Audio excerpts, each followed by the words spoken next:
Keyframing is when you give an effect start and end points with a smooth transition between. This can be used to change scale, rotation, position, audio direction, audio pitch, crop, light, opacity, and a bunch more. Let's see how this is done. Let's start with position and scale for a more simple example. We can start by clicking the two timer buttons for each of the effects. You don't always want to, but if you're changing two effects at the same time, you might as well do them at the same time. This will automatically add our first keyframes to each effect. Then, we'll go to where we want the effect to be changed by and click the gray button to add two more keyframes. Once we change it to what we want, it'll create a smooth transition between them like this. And that's the basics. But some other things to keep in mind. If you want to change where the keyframes are, they're draggable like this.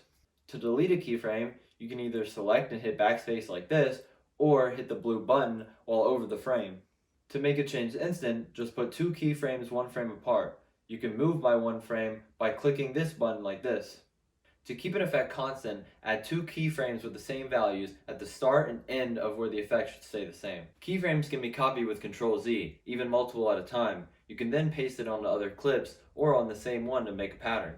For any other effect, it works the exact same way. Just find the effect you want and hit the stopwatch button to start. Like how I demonstrated at the beginning, there are tons of ways to utilize keyframing besides just position and scale. Lastly, the most complicated thing is curving the path of position change. To do so, click the motion effect and a map will appear on the preview like this. Then, grab and drag the circle attached to where one of the keyframes is. This will bend the path attached to it. Try to put it in roughly the shape you want, but you might need to try multiple times to get it right. I hope this helped you on your Premiere Pro journey. Feel free to comment down below if you have any questions.